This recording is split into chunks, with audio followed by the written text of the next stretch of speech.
साल 2019 फरवरी की 26 तारीख को इंडियन एयरफोर्स के फाइटर जेट जब पाकिस्तान के बालाकोट में आतंकवादियों का खात्मा कर रहे थे, उस वक्त देश के दूसरे छोर पर भारतीय फौज एक बेहद खास और खुफिया मिशन को अंजाम दे रही थी। भारत और म्यांमार फौज के जॉइंट ऑपरेशन में भारत म्यांमार बॉर्डर पर चीन की शह वाले आतंकी संगठन पर सर्जिकल स्ट्राइक की गई थी। जनरल बिपिन रावत के नेतृत्व में हुई ये तीसरी सर्जिकल स्ट्राइक आपको याद दिला दे, जिसने चीन का चैन छीन लिया था, वो किया गया था इनकी नेतृत्व में ही।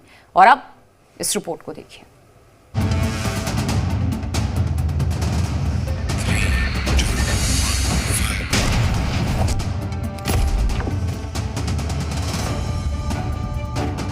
ये हिंदुस्तानी सेना की सर्जिकल स्ट्राइक की तस्वीर है, जिसने दुनिया को बता दिया कि आतंक का फन कुचलने के लिए हम किसी भी हद तक जा सकते हैं। ये पड़ोसी देश म्यांमार में घुसकर की गई सर्जिकल स्ट्राइक को अंजाम देने की वो रोमांचक कहानी है जिसने चीन तक की नींद उड़ा दी। म्यांमार की सीमा में बनाए गए उन आतंकी कैंपों को तहस नहस करने के लिए ये सर्जिकल स्ट्राइक की गई थी, जो हिंदुस्तान में घुसकर बड़ी वारदात को अंजाम देने की साजिश कर रहे थे। इसकी भनक लगते ही जनरल बिपिन रावत ने सर्जिकल स्ट्राइक का प्लान किया और म्यांमार की सेना को भरोसे में लेकर ज्वाइंट ऑपरेशन किया।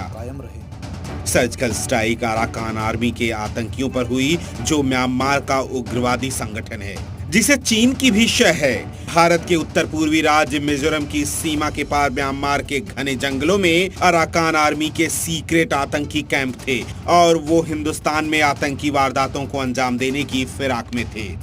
The Indian Army and Myanmar Army are cooperating very well to ensure that each other's territory is not used by insurgents on either side. I think let's not talk about numbers, but yes, let us say it is a success and it's a continuing process. Modi सरकार में अंजाम दी गई ये तीसरी surgical strike थी। General Bipin Rawat की देखरेख में 2 महीने की सीक्रेट तैयारी के बाद इसे अंजाम दिया गया। आपको आज अंदाजा हो जाएगा कि हिंदुस्तान की फौज अब कितनी बड़ी प्लानिंग के साथ बेहद बड़े ऑपरेशन में कामयाबी हासिल कर रही है। 2 हफ्ते तक सर्जिकल स्ट्राइक की प्लानिंग की गई। 2 हफ्ते का वक्त ऑपरेशन को अंजाम देने में लगा। 17 फरवरी से 2 मार्च तक ये सर्जिकल स्ट्राइक चली। पहली बार इतनी बड़ी सीमा पर स्ट्राइक की गई। पहली बार बड़े लेवल पर फौज की तैनाती की गई। ऑपरेशन में इंडियन आर्मी की स्पेशल फोर्स शामिल थी। असम राइफल्स इन्फेंट्री यूनिट्स की मदद ली गई। हेलीकॉप्टर्स, ड्रोन्स और सर्विलांस डिवाइस का इस्तेमाल हुआ। Such exercises will go a long way in ensuring that we understand each other's procedures and methods of functioning. We are able to cooperate and coordinate our activities with each other so that in times of need in the future, anytime, we are able to come to each other's aid. That is the purpose of this exercise.